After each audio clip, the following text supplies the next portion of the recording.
सरकार के निशाने पर सिर्फ और सिर्फ यादव। जब अखिलेश के स्पेशल 8 ने खोली पोल तो मचा हंगामा। सीएम सिटी में सपा के साथ हो रही थी बड़ी साजिश। सपा नेताओं को बनाया जा रहा था जबरन टारगेट का शिकार।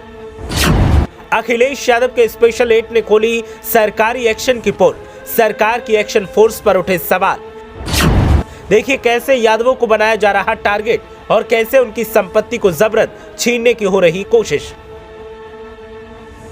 उत्तर प्रदेश में सरकार भले ही जीरो टॉलरेंस और पारदर्शी तरीके से काम करने का दावा करे, लेकिन सीएम सिटी से जो खुलासा हुआ है उसने हर किसी को हैरान कर दिया और ऐसा हल्ला मचा है कि अब प्रशासन भी सवालों में है और सरकार की मंशा भी। अखिलेश यादव के स्पेशल 8 फोर्स ने जब सीएम सिटी में यादवों को टारगेट करने वाले मामले से पर्दा उठाया तो फिर हंगामा बरप गया। हालात ये थे कि सिर्फ यादवों को टारगेट किया जा रहा है और उनकी संपत्ति को छीनने की साजिशें की जा रही हैं। लेकिन साजिश क्यों की जा रही है और कौन कर रहा है, ये बड़ा सवाल है। और सवाल का जवाब अखिलेश यादव के स्पेशल 8 ने जब दिया तो फिर सियासी हंगामा बरप गया। बताएंगे कि क्या खुलासा हुआ है, लेकिन पहले आप बताएं कि क्या उत्तर प्रदेश में वाकई सियासी खुन्नस का शिकार यादव हो रहे हैं। आपकी राय क्या है, हमें कमेंट करके जरूर बताएं। अब बात करते हैं अखिलेश यादव के स्पेशल 8 की। तो सपा प्रमुख अखिलेश यादव के स्पेशल 8 गोरखपुर पहुंचे। टीम में शामिल गाजीपुर के जखानिया सीट से सपा विधायक और पूर्व मंत्री ओम प्रकाश सिंह ने कहा कि प्रशासन को इतना जुल्म नहीं करना चाहिए। सत्ता अपना पराया नहीं देखती है, सत्ता इंसाफ करती है। विधायक बोले कि गोरखपुर में जो कुछ भी हो रहा है वो बेहद घटिया, घिनौना और गंदा काम है। सदन में समाजवादी पार्टी इसका विरोध करेगी। इस पूरे मामले की रिपोर्ट अखिलेश यादव को सौंपी जाएगी। उनके दिशा निर्देश के बाद पार्टी आगे की रणनीति तय करेगी।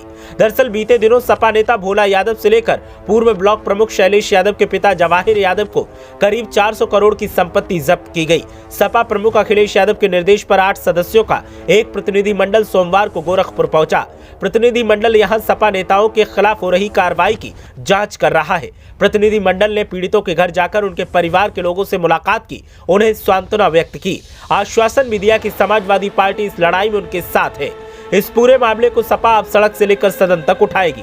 विधायक ओम प्रकाश सिंह गोरखपुर यूनिवर्सिटी में छात्र संघ की बहाली पर अपनी राय भी दी और कहा कि छात्र संघ ही लोकतंत्र का शिशु स्थल होता है। हम सब छात्र संघ की कोख से ही पैदा होकर राजनीति में आए।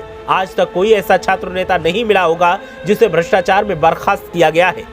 विधायक ने सरकार पर निशाना साधते हुए कहा कि वक्त मौन है लेकिन गूंगा नहीं। बहुमत हमेशा नहीं रहता, सत्ता तो आती जाती रहती है। अभी हमारे राष्ट्रीय अध्यक्ष अपने एक विधायक इरफान सोलंकी से मिलने कानपुर क्या चले गए। इस पर सरकार ऐसा बौखलाई कि विधायक का सिर्फ जेल ही नहीं बल्कि जिला भी बदल दिया गया।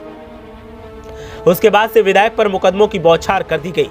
इसकी सबसे बड़ी वजह सिर्फ यही है कि भारत देश में ही पुलिस ही केस दर्ज करवाती है और पुलिस ही उसकी जांच करती है। ऐसे में किसी भी मामले में निष्पक्ष जांच होने का तो सवाल ही नहीं खड़ा होता, जबकि विदेशों में ऐसा नहीं है। वहां पुलिस सिर्फ केस दर्ज करती है लेकिन उसकी जांच कोई और करता है, तभी सच सामने आता है। विधायक ने निशाना साधते हुए कहा कि लोकतंत्र में 4 स्तंभ होते हैं। जब विधायिका गड़बड़ करती है तो कार्यपालिका उसे संभाल लेती है, जब कार्यपालिका गड़बड़ करती है तो उसे न्यायपालिका संभाल लेती है, लेकिन जब ये तीनों गड़बड़ करते हैं तो उसे मात्र पत्रकारिता ही संभाल सकती है। विधायक ने एक के बाद एक कई आरोप लगाए और साफ शब्दों में कहा कि अब वक्त आर पार की लड़ाई का है, सड़क से सदन तक हंगामा करने का है, तभी आवाज को सुना जाएगा, वरना ना तो कोई बात सुनेगा और ना इंसाफ मिलेगा। अब देखना यह है कि इस खुलासे के बाद प्रदेश की सत्ता में क्या बदलाव देखने को मिलता है।